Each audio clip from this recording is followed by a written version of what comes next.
ఇంకా రెండో అంశానికి వచ్చినప్పుడు మీ అందరికీ తెలుసు, పులివెందుల ఒంటిమిట్ట. దీనిలో ఇవాళ పవన్ కళ్యాణ్ గారు కూడా చెప్పారు, లోకేష్ గారు కూడా చెప్పారు, అద్భుతంగా జరిగిందంట ప్రజాస్వామ్యం. అక్కడ స్వాతంత్రం వచ్చిందంట. మీరు అందరూ చూశారు కదా ఎంత దౌర్భాగ్యమైన ఎన్నికలు జరిపారు. బహుశా ఈ రాష్ట్ర చరిత్రలోనే కాదు, దేశ చరిత్రలోనే ఏ విధంగానూ జరగనటువంటి ఎన్నిక, ఒక దుర్మార్గమైనటువంటి ఎన్నిక. ఆ ప్రాంతంలో ఉన్నటువంటి ప్రజానీకం ఓట్లు వేసుకోనటువంటి పరిస్థితి ఏర్పడింది. పక్క గ్రామాల నుంచి వచ్చి ఓట్లు వేశారు. వాళ్ళని పట్టుకునేవాడు నాకు అర్థం కావట్లే. ఈ మొత్తం 10,601 ఓట్లు ఉన్నాయి కదా, దానిలో పోలైన ఓట్లను మీరు ఒకసారి లెక్కేస్తే ఆ గ్రామాల్లో తిరిగితే ఎవరి వేలు మీద లేదు. కారణం ఏంటంటే శ్రీరామకు లేదు. కారణం ఏంటంటే వాళ్ళు కాదు వేసింది.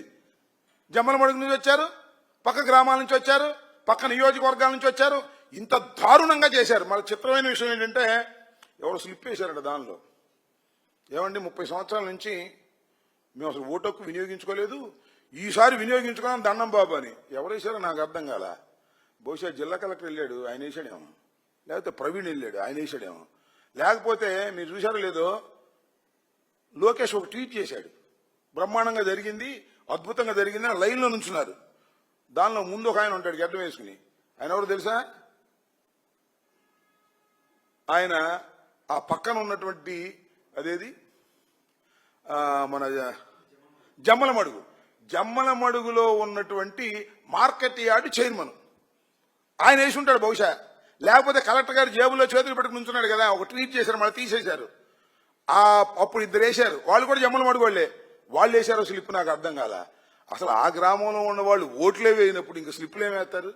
ఈ రకమైనటువంటి ఒక దౌర్భాగ్యమైనటువంటి పద్ధతుల్లో ఇవాళ రాష్ట్రాన్ని పరిపాలన చేస్తూ ఇక మా మీద పడి మమ్మల్ని విమర్శించేటటువంటి కార్యక్రమం చేస్తూ టోటల్ గా ఫెయిల్ అయిపోయినటువంటి ఈ ప్రభుత్వం ఇవాళ ఏదో పెద్ద పెద్ద ప్రకటనలు ఇచ్చుకొని ఆగస్టు 15 రోజున సుదీర్ఘమైన ఉపన్యాసాలు చెప్పుకునేటటువంటి కార్యక్రమంలో ఉన్నారు. ఇది చాలా దుర్మార్గమైనటువంటి విషయం అని ఈ సందర్భంగా చెప్పదలుచుకున్నాను.